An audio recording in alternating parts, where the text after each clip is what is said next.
നമസ്കാരം, ഞാൻ ഡോക്ടർ ഭാഗ്യ, Q&B health കെയറിലെ Ayurveda ഡോക്ടറാണ്. ഇന്ന് ഹെയർ ഫാൾ മൂലം ബുദ്ധിമുട്ടുന്ന ഒരുപാട് ആളുകളുണ്ട്. ഇന്ന് നമ്മളിപ്പം ഹെയർ ക്ലിനിക്സിൽ അല്ലെങ്കിൽ ഹെയർ ട്രാൻസ്പ്ലാന്റേഷൻ സെൻറ്ററിലൊക്കെ പോവുകയാണെങ്കിൽ ഒരുപാട് പേരെ കാണുന്നുണ്ട്. ഈ മുടി കംപ്ലീറ്റ് ആയിട്ട് പോവുക, അല്ലെങ്കിൽ നിങ്ങൾ ഇതിന് വേണ്ടിയിട്ടുള്ള PRP പോലുള്ള ട്രീറ്റ്മെൻറ്റ്സ് ചെയ്യുക, അല്ലെങ്കിൽ ഹെയർ ട്രാൻസ്പ്ലാന്റേഷൻ ചെയ്യുക എന്നുള്ളൊരു കാര്യമൊക്കെ. അപ്പം ഇങ്ങനെ ഹെയർ ഫാൾ വരാൻ ഒരുപാട് റീസൺസ് ഉണ്ട്. അതുപോലെ തന്നെ ഇന്ന് നമുക്ക് ഈ ഒരു ഹെയർ ഫാളൊക്കെ പ്രിവെൻറ്റ് ചെയ്യാൻ പറ്റിയ ഒരു ബെസ്റ്റ് റെമഡി, അതുപോലെ തന്നെ ഇപ്പോൾ വളരെയധികം കോമൺ ആയിട്ട് ട്രെൻഡിങ് ആയിട്ട് ആളുകൾ യൂസ് ചെയ്യുന്ന ഒരു ഉൽപ്പന്നത്തിനെ കുറിച്ചിട്ടാണ് ഇന്നത്തെ വീഡിയോയിൽ ഞാൻ നിങ്ങളുമായിട്ട് ഡിസ്കസ് ചെയ്യുന്നത്.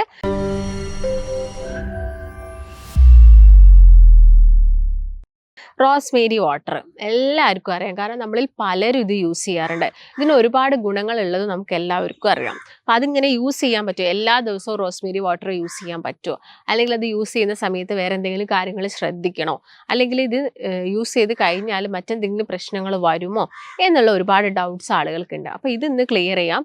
അതിൻ്റെ കൂടെ തന്നെ നമുക്ക് ഹെയർ ഫാള് എന്തൊക്കെ കാരണങ്ങൾ കൊണ്ടാണെന്ന്, അതായത് നമുക്ക് ജസ്റ്റ് എക്സ്റ്റേണലി അപ്ലൈ ചെയ്യാൻ പറ്റുന്ന ഒരു റെമഡി മാത്രമാണ് ഈ റോസ്മേരി വാട്ടർ എന്ന് പറയുന്നത്. അതുപോലെ തന്നെ പല കാരണങ്ങൾ കൊണ്ട് ഹെയർ ഫാൾ വരാം. അപ്പം നമ്മൾ ആദ്യം ആ ഒരു റീസൺസ് ഒക്കെ എന്ത് ചെയ്യണം, അത് നോർമലിലോട്ട് കൊണ്ടുവരണം. അതായത് എന്തൊക്കെ കാരണങ്ങൾ കൊണ്ടാണ് ഹെയർ ഫാൾ ഉണ്ടാകുന്നത്. ഹെയർ ഫാൾ നോക്കുന്ന സമയത്ത് രണ്ട് രീതിയിലാണ് മെയിനായിട്ട് സംഭവിക്കുന്നത്. ഒന്ന്, ചില ആളുകൾ ഒരു ഏരിയയിൽ മാത്രം ഹെയർ ഫോൾ, അതായത് അലോപേഷ്യ ഏരിയേറ്റ എന്ന് പറഞ്ഞ കണ്ടീഷനാണ്. മറ്റൊന്നെന്ന് പറയുന്നത് കംപ്ലീറ്റ് ആയിട്ട് ടോട്ടാലിസ്, കംപ്ലീറ്റ് ആയിട്ട് തലയിൽ മുടി പോവുക, അല്ലെങ്കിൽ ബാൾനെസ് ഒക്കെ വരുന്നത്.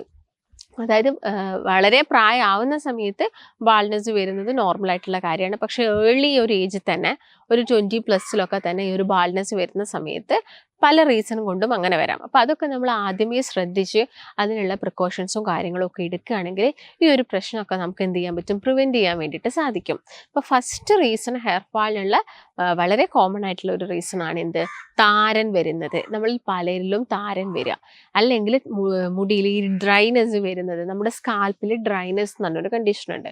അപ്പം താരൻ എന്ന് പറയുന്നത് മറ്റൊരു കണ്ടീഷനാണ്, ഡ്രൈനെസ് എന്ന് പറയുന്നത് വേറെ ഒരു കണ്ടീഷനാണ്. രണ്ടും സെയിം അല്ല. നമ്മളിൽ പലരും തെറ്റിദ്ധരിക്കാറുണ്ട്. താരന് വേണ്ടിയിട്ട് നിങ്ങൾ എന്നിട്ട് തലയിൽ കുറേ കാര്യങ്ങളൊക്കെ അപ്ലൈ ചെയ്യും ഈ ഡ്രൈനെസ് വരുന്ന സമയത്ത്. അപ്പം ഡ്രൈനെസ് എന്ന് പറയുന്നത് നിങ്ങൾക്ക് എല്ലാവർക്കും അറിയാം, വളരെ ഒരു വെളുത്ത പൊടി പോലെ. നിങ്ങളൊക്കെ ജസ്റ്റ് കോമ്പൊക്കെ ചെയ്യുന്ന സമയത്ത്, മുടിയൊക്കെ വാറുന്ന സമയത്ത് നിങ്ങളുടെ തലയിൽ നിന്ന് ഒരു വെളുത്ത പൊടി ഇങ്ങനെ പോകുന്നതാണ് ഡ്രൈ ആയിരിക്കുന്ന നമ്മുടെ സ്കാൽപ്പ്. ഡെഡ് സെൽസ് ആണ് അത്. ശരിക്കും അതിങ്ങനെ പോയിക്കൊണ്ടിരിക്കണം നമ്മുടെ തലയിൽ നിന്ന്. അത് പോയിട്ടില്ലെങ്കിൽ, അത് പോവാതെ അവിടെ കിടക്കുന്നുണ്ടെങ്കിൽ പിന്നീട് അടുത്തൊരു സ്റ്റേജിനെയാണ് നമ്മൾ എന്ത് പറയുന്നത്, ഡാൻഡ്രഫ് അല്ലെങ്കിൽ താരെന്ന് പറയുന്നത്. അത് ശരിക്കും വളരെ സ്കേലി ആയിട്ട്, അതായത് ഒരു പൊറ്റ പോലെ പൊളിഞ്ഞു വരും, അല്ലെങ്കിൽ കുറച്ച് കട്ടിയുള്ള ഒരു സ്കാൽപ്പിൻ്റെ ആ ഒരു ടിഷ്യൂ എന്ന് പറയുന്നത് വളരെ കട്ടിയോട് കൂടിയിട്ടായിരിക്കും ഉണ്ടാകുന്നത്. ഡാൻഡ്രഫ് എന്ന് പറയുമ്പോൾ വെളുത്ത നിറത്തിലൊരു പൊടി രൂപത്തിലായിരിക്കും ഉണ്ടാകുന്നത്. ആ ഒരു രീതിയിൽ നിങ്ങൾക്കത് മനസ്സിലാക്കാൻ വേണ്ടിയിട്ട് സാധിക്കും. ഡ്രൈനെസ് ഒക്കെ ആണെങ്കിൽ, നമ്മുടെ ശരീരത്തിന് വരുന്ന ഡ്രൈനെസ് ആണെങ്കിലും നമ്മുടെ ഹെയറിനെ അത് ബാധിക്കും.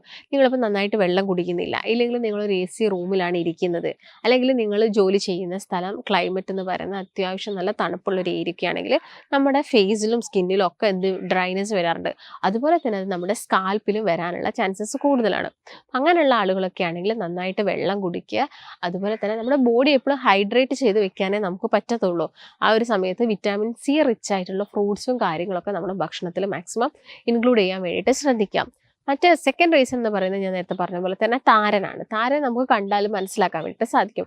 നിങ്ങൾ അതിൻ്റെ ഒരു ഇനീഷ്യൽ സ്റ്റേജിൽ തന്നെ അതിന് വേണ്ടിയുള്ള ട്രീറ്റ്മെൻറ്റ്സും കാര്യങ്ങളൊക്കെ സ്റ്റാർട്ട് ചെയ്യുകയാണെങ്കിൽ നമുക്കത് കംപ്ലീറ്റ് ആയിട്ട് ഒഴിവാക്കാൻ വേണ്ടിയിട്ട് സാധിക്കും. ഈ താരൻ വരുന്നതിനുള്ള മറ്റൊരു റീസൺ എന്ന് പറയുന്നത് നമ്മുടെ ഗട്ട് ഹെൽത്ത് ശരിയാവാത്തത് കൊണ്ടാണ്. ഗട്ട് ഹെൽത്ത് എല്ലാവർക്കും അറിയുന്ന ഒരു കാര്യമാണ്. അപ്പോൾ ഗട്ടിൽ എന്തെങ്കിലും ഒരു പ്രശ്നങ്ങൾ ഉണ്ടെങ്കിൽ നമ്മുടെ അത് തലയിലോട്ടും സ്കാൽപ്പിലോട്ടൊക്കെ റിഫ്ലക്ഷൻ വരും, അല്ലെങ്കിൽ നമ്മുടെ സ്കിന്നിലോട്ട് റിഫ്ലക്ഷൻ വരും. അപ്പോൾ അതിൻ്റെ ഭാഗമായിട്ട് നിങ്ങൾ നല്ല പ്രോബയോട്ടിക്സ് ഒക്കെ നിങ്ങളുടെ ഭക്ഷണത്തിൽ ഇൻക്ലൂഡ് ചെയ്യുക. ഇപ്പോൾ താരന് ജസ്റ്റ് എക്സ്റ്റേണൽ ട്രീറ്റ്മെൻറ്റ്സും കാര്യങ്ങളും പോരാ, നിങ്ങൾ ഉള്ളിലോട്ട് എടുക്കുന്ന ഭക്ഷണങ്ങളും അതുപോലെ തന്നെ ഹെൽത്തിയും അതുപോലെ തന്നെ ന്യൂട്രീഷ്യസ് ഫുഡും ആയിരിക്കണം. ഈ ഒരു കാര്യം നിങ്ങൾ ശ്രദ്ധിക്കുക. അപ്പോൾ എക്സ്റ്റേണലി നിങ്ങൾക്കിപ്പം ഉലുവ വെള്ളത്തിലിട്ട് വെച്ചിട്ട് അത് അരച്ചിട്ട് നിങ്ങൾക്കൊരു പേസ്റ്റ് പോലെയൊക്കെ താരൻ അപ്ലൈ ചെയ്ത് കൊടുക്കാം. പക്ഷേ സൈനസൈറ്റിസും കാര്യങ്ങളുള്ള ആളുകളാണെങ്കിൽ അത് കൂടുതൽ സമയം തലയിൽ വെക്കുന്നത് നല്ലതല്ല.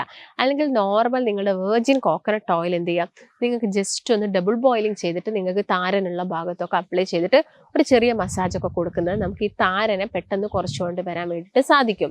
അതുപോലെ ഇതൊക്കെ ചെയ്തിട്ടും പറ്റുന്നില്ലെങ്കിൽ നിങ്ങളൊരു ഡോക്ടറെ സമീപിച്ചിട്ട് ഇതിന് വേണ്ടിയിട്ടുള്ള എന്തെങ്കിലും ഷാംപൂസോ അല്ലെങ്കിൽ എന്തെങ്കിലും എക്സ്റ്റേണൽ അപ്ലിക്കേഷൻസോ സെറംസോ ഒക്കെ നിങ്ങൾക്ക് യൂസ് ചെയ്യാം. അതാണ് രണ്ടാമത്തെ കാരണം. മൂന്നാമത്തെ കാരണം എന്ന് പറയുന്നത് അനീമിയാണ്. നിങ്ങൾക്ക് രക്തക്കുറവുണ്ടെങ്കിൽ നിങ്ങൾക്ക് ഹെയർ ഫാള് നല്ല രീതിയിൽ വരാം. നമ്മുടെ ശരീരത്തിൽ വേണ്ടത്ര വൈറ്റമിൻസും അതായത് അയൺ പോലുള്ളതൊന്നും ഇല്ലെങ്കിൽ നമ്മുടെ ബോഡിയിൽ എന്തുണ്ടായിരിക്കാം, പെട്ടെന്ന് ഹെയർ ഫാൾ ഉണ്ടായിരിക്കാം. നിങ്ങൾക്ക് ക്ഷീണം അമിതമായിട്ട് വന്നേക്കാം. അതുപോലെ തന്നെ നിങ്ങൾക്ക് ഒന്നും ചെയ്യാനുള്ളൊരു മൂഡും കാര്യങ്ങളും ഒന്നുമില്ല. നിങ്ങളെ നെയിലൊക്കെ പെട്ടെന്ന് പൊട്ടിപ്പോവാം. ഇതൊക്കെ നമുക്ക് അനീമിക് ആണെങ്കിലും നമുക്ക് ഉണ്ടാവാം. അപ്പം നമുക്ക് ഫെറിറ്റിൻ പോലുള്ള ടെസ്റ്റോ അല്ലെങ്കിൽ നിങ്ങളുടെ HB ജസ്റ്റ് ഒന്ന് ചെക്ക് ചെയ്യുന്ന സമയത്ത് നമുക്ക് മനസ്സിലാക്കാൻ വേണ്ടിയിട്ട് സാധിക്കും അനീമിക് ആണോ. അങ്ങനെയെങ്കിൽ തന്നെ നിങ്ങൾ എന്ത് ചെയ്യുക, ഇപ്പോൾ ഓൾറെഡി ഇങ്ങനെ ഹെയർ ഫാളും കാര്യങ്ങളൊക്കെ സ്റ്റാർട്ട് ചെയ്യുന്ന സമയത്ത് കുറച്ച് ന്യൂട്രീഷ്യസ് ആയിട്ടുള്ള ഭക്ഷണം കഴിക്കുന്ന സമയത്ത് തന്നെ അതൊക്കെ കുറഞ്ഞോളും. അല്ലെങ്കിൽ വിറ്റാമിൻ ഡിൻ്റെ ഡെഫിഷ്യൻസിയാണ്. വിറ്റാമിൻ ഡി എന്ന് പറയുന്ന സമയത്ത് നമുക്കറിയാം, നോർമലി നമുക്കറിയാം അതൊരു സൺലൈറ്റിൽ നിന്ന് കിട്ടുന്ന വൈറ്റമിൻ ആണ്. ഈ സൺലൈറ്റിൻ്റെ എക്സ്പോഷർ നിങ്ങൾക്ക് കുറയുന്ന സമയത്ത് അല്ലെങ്കിൽ നിങ്ങൾ അതിലുള്ള ഭക്ഷണങ്ങൾ കൂടുതലായിട്ട് കഴിക്കുന്നില്ല, പാലിൻ്റെ ഉൽപ്പന്നങ്ങൾ അതായത് ചീസ് കഴിക്കുന്നില്ല, ബട്ടർ കഴിക്കുന്നില്ല, തൈര് കഴിക്കുന്നില്ല, മോര് കഴിക്കുന്നില്ല, യോഗേർട്സ് ഒന്നും നിങ്ങളുടെ ഭക്ഷണത്തിൽ ഇൻക്ലൂഡ് ചെയ്യുന്നില്ല, ഇതൊന്നും ചെയ്യുന്നില്ലെങ്കിൽ ഈ വിറ്റാമിൻ ഡി എന്ന് പറയുന്ന കാര്യം നിങ്ങളുടെ ബോഡിയിൽ പ്രോപ്പറായിട്ട് എത്തില്ല. അപ്പം അത് നിങ്ങൾ പ്രത്യേകം ശ്രദ്ധിക്കുക. അതുപോലെ തന്നെ മുട്ട കഴിക്കാൻ വേണ്ടിയിട്ട് എല്ലാ ദിവസവും മുട്ട കഴിക്കാൻ വേണ്ടിയിട്ട് നോക്കുക. സീഡ്സ് നന്നായിട്ട് കഴിക്കാൻ വേണ്ടിയിട്ട് നോക്കുക. ഈ പംകിൻ സീഡ് ആയിക്കോട്ടെ, chia seed vitamin D rich ആണ്, അത് നിങ്ങളുടെ ഭക്ഷണത്തിൽ ഇൻക്ലൂഡ് ചെയ്യാൻ വേണ്ടിയിട്ട് നോക്കുക. അതുപോലെ തന്നെ എള്ള് നിങ്ങൾ കഴിക്കാൻ വേണ്ടിയിട്ട് നോക്കുക. അതുപോലെ തന്നെ വെള്ളക്കടലയും വിറ്റാമിൻ ഡി റിച്ച് ആയിട്ടുള്ള ഒരു ഭക്ഷണമാണ്. ഇതും നിങ്ങളുടെ ഭക്ഷണത്തിൽ ഇൻക്ലൂഡ് ചെയ്യുക. ഈ കാര്യങ്ങളൊക്കെ ശ്രദ്ധിക്കുന്ന സമയത്ത് തന്നെ നമ്മുടെ ബോഡിയിലോട്ട് വിറ്റാമിൻ ഡിൻ്റെ അബ്സോർപ്ഷനും കാര്യങ്ങളൊക്കെ വരും. വൈറ്റമിൻ ഡി ഉണ്ടെങ്കിൽ മാത്രമേ നമ്മുടെ ബോഡിയിൽ കൊളസ്ട്രോളിൻ്റെ ഒക്കെ ഉൽപ്പാദനം നടക്കത്തുള്ളൂ. അതായത് കൊളസ്ട്രോൾ എന്ന് പറയുമ്പോൾ ചീത്ത കൊളസ്ട്രോൾ അല്ല, നല്ല കൊളസ്ട്രോൾ ഒക്കെ ഉണ്ടാക്കണമെങ്കിൽ വിറ്റാമിൻ ഡിയുടെ ആവശ്യകത നമ്മുടെ ബോഡിക്കുണ്ട്. അതുപോലെ തന്നെ അയൺ ഉണ്ടെങ്കിൽ മാത്രമേ വൈറ്റമിൻ ഡിൻ്റെ അബ്സോർപ്ഷൻ നടക്കത്തുള്ളൂ. അപ്പം അയൺ ഉള്ള ഭക്ഷണങ്ങളും നിങ്ങൾ നന്നായിട്ട് കഴിക്കണം. അതുപോലെ തന്നെ കാൽഷ്യം റിച്ച് ആയിട്ടുള്ള ഫുഡ് നിങ്ങൾ കഴിക്കണം. അപ്പോൾ ഇത് മുടി കൊഴിച്ചിൽ മാത്രമല്ല, നമ്മുടെ കണ്ണിൻ്റെ കാഴ്ചശക്തിക്കാണെങ്കിലും നഖത്തിൻ്റെ ഹെൽത്തിനാണെങ്കിലും എല്ലിൻ്റെ ഹെൽത്തിലൊക്കെ ആണെങ്കിലും വിറ്റാമിൻ ഡി നമുക്ക് അത്യാവശ്യമായിട്ടുണ്ട്. അപ്പോൾ അത് നിങ്ങൾ നിങ്ങളുടെ ഭക്ഷണത്തിൽ ഇൻക്ലൂഡ് ചെയ്യാൻ വേണ്ടിയിട്ട് ശ്രദ്ധിക്കുക. അപ്പോൾ മെയിനായിട്ടും ഇതാണ് 4 മെയിൻ പ്രധാനപ്പെട്ട കാരണങ്ങൾ. മറ്റൊന്നെന്ന് പറയുന്നത് എന്തെങ്കിലും അസുഖത്തിൻ്റെ ഭാഗമായിട്ട് നിങ്ങൾക്ക് അമിതമായിട്ട് മുടി കൊഴിച്ചിൽ വരിക. ഇപ്പം നിങ്ങൾ തൈറോയിഡിൻ്റെ പ്രശ്നമുണ്ട്, നിങ്ങൾക്ക് ചെറുപ്പം മുതലേ തൈറോയിഡ് അല്ലെ പ്രഗ്നൻസി ടൈം ആവുന്ന സമയത്ത് തൈറോയിഡിൻ്റെ പ്രശ്നങ്ങൾ വരുന്ന ആളുകളിൽ മുടി കൊഴിച്ചിൽ അമിതമായിട്ടുള്ള രീതിയിൽ വരാം. അല്ലെങ്കിൽ PCOD പോലുള്ള ഈ പോളിസിസ്റ്റിക് ഒവാരി ഡിസീസ്, നമ്മുടെ ഓവറീസിൽ ചെറിയ ചെറിയ സിസ്റ്റും കാര്യങ്ങളും ഒക്കെ ഉണ്ടെങ്കിൽ നിങ്ങൾക്ക് കണ്ടിന്യൂസ് അല്ലെങ്കിൽ അമിതമായിട്ടുള്ള രോമ വളർച്ചയും ഉണ്ടാവും. അതുപോലെ തന്നെ മുടി കൊഴിഞ്ഞു പോകുന്നൊരു കണ്ടീഷനും PCOD എന്ന് പറഞ്ഞ കണ്ടീഷനിൽ കാണാറുണ്ട്. അപ്പം അങ്ങനെയുള്ള ഏതെങ്കിലും അസുഖങ്ങൾ ഉണ്ടോ എന്ന് നിങ്ങൾ ചെക്ക് ചെയ്തിട്ട് ഉറപ്പ് വരുത്തണം. അതിൻ്റെ ഭാഗമായിട്ടാണോ ഇങ്ങനെ ബുദ്ധിമുട്ട് വരുന്നത്. അല്ലാതെ നിങ്ങൾ എന്ത് എക്സ്റ്റേണൽ അപ്ലൈ ചെയ്താലും അല്ലെങ്കിൽ എന്ത് ഭക്ഷണം കഴിച്ചാലും ചിലപ്പം നിങ്ങൾക്ക് ഈ ഒരു ഹെയർ ഫാൾ കുറയണമെന്നില്ല. അപ്പോൾ നിങ്ങൾക്ക് മറ്റെന്തെങ്കിലും അസുഖങ്ങൾ ഉണ്ടോ എന്ന് ചെക്ക് ചെയ്യുക. അതുപോലെ തന്നെ കണ്ടിന്യൂസ് ആയിട്ട് നിങ്ങൾ ഏതെങ്കിലും മെഡിക്കേഷൻസ് ഒക്കെ എടുക്കുന്ന സമയത്ത് നമുക്ക് മുടി പെട്ടെന്ന് കൊഴിഞ്ഞു പോകാം. അല്ലെങ്കിൽ SLE പോലുള്ള അസുഖങ്ങൾ, ഒരു ഓട്ടോ ഇമ്മ്യൂൺ അസുഖം നിങ്ങൾക്ക് വരുന്നുണ്ടെങ്കിൽ നമ്മുടെ മുടി പെട്ടെന്ന് കൊഴിഞ്ഞു പോകാം. അതുപോലെ തന്നെ ഈ SLE ഉള്ള ആളുകൾക്ക് പ്രത്യേകം അവർക്ക് സൺലൈറ്റ് എക്സ്പോഷറൊന്നും പറ്റുന്നുണ്ടാവില്ല. അതുകൊണ്ടും അവരിൽ വൈറ്റമിൻ ഡിൻ്റെ ഡെഫിഷ്യൻസിയും വന്നിട്ട് അവരിൽ മുടി കൊഴിച്ചിൽ വരാനുള്ള ചാൻസസ് കൂടുതലാണ്. അപ്പോൾ എന്ത് കാരണം കൊണ്ടാണ് ഇങ്ങനെ മുടി കൊഴിച്ചിൽ വരുന്നതെന്ന് മനസ്സിലാക്കിയിട്ട് അതിന് വേണ്ട ട്രീറ്റ്മെൻറ്റ്സ് എടുക്കാം. അപ്പോൾ അതിന് ഞാൻ നേരത്തെ പറഞ്ഞ പോലെ എക്സ്റ്റേണലി നിങ്ങൾക്ക് ട്രൈ ചെയ്ത് നോക്കാൻ പറ്റുന്ന ഒരു ടിപ്പ് മാത്രമാണ് ഈ റോസ്മേരി വാട്ടർ എന്ന് പറയുന്നത്.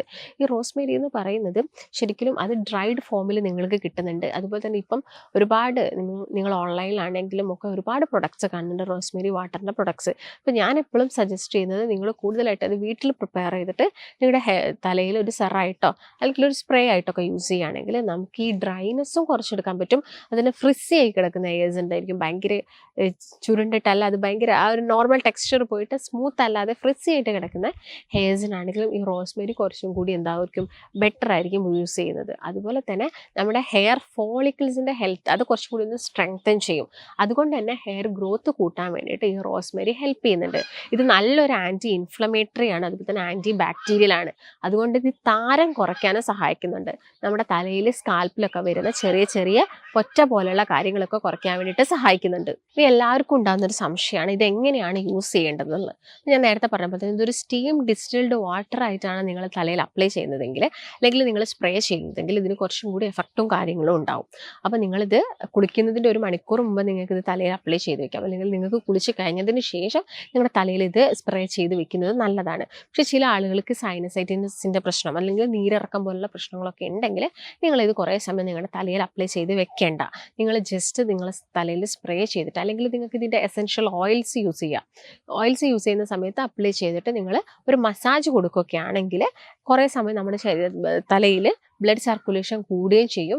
അതുമൂലം നമുക്ക് എന്ത് ചെയ്യും, ഈ ഹെയർ ഫാളൊക്കെ കുറയ്ക്കാൻ വേണ്ടിയിട്ട് സാധിക്കും. ഇപ്പോൾ ഞാൻ നേരത്തെ പറഞ്ഞ പോലെ തന്നെ ഇതിപ്പോൾ നമ്മുടെ മാർക്കറ്റ്സിലൊക്കെ അവൈലബിൾ ആണ്. ആയുർവേദിക് ഷോപ്സിലൊക്കെ ഇതിൻ്റെ ഇലകളും കാര്യങ്ങളൊക്കെ കിട്ടും. അത് നിങ്ങൾ വാങ്ങിയിട്ട് ഉണക്കി പൊടിച്ചിട്ട് അത് നിങ്ങൾക്ക് തിളപ്പിച്ചിട്ട് ആ വെള്ളം നിങ്ങൾക്കൊരു ബോട്ടിലാക്കിയിട്ട് സ്പ്രേ ആക്കിയിട്ട് യൂസ് ചെയ്യുന്നതാണ് കുറച്ചും കൂടി ബെറ്റർ എന്ന് പറയുന്നത്. അപ്പോൾ മെയിനായിട്ടും ഇതിൻ്റെ അകത്തുള്ള ഒരു ആസിഡിൻ്റെ പ്രവർത്തനം കൊണ്ട് തന്നെ നമ്മുടെ തലയിൽ ഡെഡായി കിടക്കുന്ന സെൽസിനൊക്കെ റിമൂവ് ചെയ്തിട്ട് പുതുതായിട്ടുള്ള കോശങ്ങളൊക്കെ ഉണ്ടാക്കാൻ വേണ്ടി സഹായിക്കുന്നു. അതുകൊണ്ട് റോസ്മേരി വാട്ടർ എന്ന് പറയുന്നത് നമുക്ക് എല്ലാവർക്കും ട്രൈ ചെയ്ത് നോക്കാൻ പറ്റുന്ന ഒന്നാണ്. പിന്നെ രാത്രി സമയത്ത് ഇത് തലയിൽ അപ്ലൈ ചെയ്തിട്ട് കിടക്കുന്നത് രാവിലത്തേക്ക് ചിലപ്പോൾ നിങ്ങൾക്ക് കഫക്കെട്ട് പോലുള്ള പ്രശ്നങ്ങളൊക്കെ ഉണ്ടാക്കാനുള്ള ചാൻസസ് കൂടുതലാണ്. അപ്പോൾ നിങ്ങളിത് ജസ്റ്റ് ഒരു സ്പ്രേ ആയിട്ട് മാക്സിമം കൂടുതൽ സമയം നിങ്ങളുടെ തലയിൽ അടിച്ചു വെക്കുക എന്നതായിരിക്കും നല്ലത്. അപ്പം അസുഖങ്ങളുള്ള ആളുകളാണെങ്കിൽ കുറച്ച് സമയത്തിനുള്ളിൽ തന്നെ ഇത് റിമൂവ് ചെയ്യുക. പിന്നെ ഇത് അപ്ലൈ ചെയ്തതിന് ശേഷം ഷാമ്പുവും കാര്യങ്ങളൊന്നും നിങ്ങളെ തലയിൽ അപ്ലൈ ചെയ്യേണ്ട. ഓവറായിട്ട് അപ്ലൈ ചെയ്യുന്ന സമയത്ത് ഇതിൻ്റെ എഫക്റ്റ് കംപ്ലീറ്റ് ആയിട്ട് പോകും. അപ്പം ഇതെന്ന് പറയുന്നത് നമ്മളെ ഹെയർ ഫോളിക്കിൾസിനും അതുപോലെ തന്നെ ഹെയർ ഗ്രോത്തിനൊക്കെ ബെസ്റ്റ് ആയിട്ടുള്ളൊരു റെമഡി തന്നെയാണ്. നമുക്ക് എല്ലാവർക്കും ട്രൈ ചെയ്ത് നോക്കാം. നിങ്ങൾ കഴിക്കുക, നന്നായിട്ട് ഭക്ഷണം കഴിക്കുക. ഞാൻ നേരത്തെ പറഞ്ഞ പോലെ പ്രോബയോട്ടിക്സ് എടുക്കുക. omega-3 ഫാറ്റി ആസിഡ്സ് നമ്മുടെ ഹെയർ ഗ്രോത്തിന് വളരെ ഇമ്പോർട്ടൻ്റ് ആണ്. അത് വരുന്ന നട്ട്സും കാര്യങ്ങളും കഴിക്കുക. അതുപോലെ തന്നെ നിങ്ങൾക്കിപ്പം നിങ്ങളെല്ലാവരും വളരെ കോമൺ ആയിട്ട് ചെയ്യുന്നതാണ് ഇപ്പം ഓവർനൈറ്റിൽ നിങ്ങൾ ഓട്സും ചിയാ സീഡ്സും നട്ട്സും എല്ലാം സോക്ക് ചെയ്ത് വെച്ച് കഴിക്കുന്നത്. ഇതെല്ലാം കൂടി ഒരുമിച്ച് കഴിക്കുന്ന സമയത്ത് അവിടെ വൈറ്റമിൻ ഡിയും അയേണും അതുപോലെ omega-3 ഫാറ്റി ആസിഡ്സും എല്ലാം നമുക്ക് കിട്ടും. നമ്മുടെ സ്കിന്നിനാണെങ്കിലും ഹെയർ ഗ്രോത്തിനാണെങ്കിലും ബെസ്റ്റ് ആയിട്ടുള്ള ഒരു റെമഡിയാണ്. അപ്പോൾ നിങ്ങൾ ഇതൊക്കെ ഫോളോ ചെയ്യുകയാണെങ്കിൽ നമുക്ക് ഈ ഹെയർ ഗ്രോത്ത് ഒക്കെ പെട്ടെന്ന് കൂട്ടിയെടുക്കാൻ വേണ്ടിയിട്ട് സാധിക്കും. അപ്പം നിങ്ങൾക്ക് ഈ ഒരു പ്രൊഡക്റ്റിനെ കുറിച്ച് എന്തെങ്കിലും സംശയങ്ങളോ അല്ലെങ്കിൽ ഇത് അപ്ലൈ ചെയ്യേണ്ട രീതിയെക്കുറിച്ചുള്ള എന്തെങ്കിലും സംശയങ്ങളോ അല്ലെങ്കിൽ ഹെയർ ഫാൾ നിങ്ങൾ എത്ര ട്രീറ്റ്മെൻറ്റ്സ് എടുത്തിട്ടും കുറയാത്ത ആളുകളൊക്കെ ആണെങ്കിൽ നിങ്ങൾ താഴെ കാണുന്ന നമ്പറിൽ കോൺടാക്റ്റ് ചെയ്യുക. നമുക്ക് മറ്റൊരു നല്ല ഹെൽത്ത് ടോപ്പിക്കുമായിട്ട് വീണ്ടും കാണാം. നന്ദി.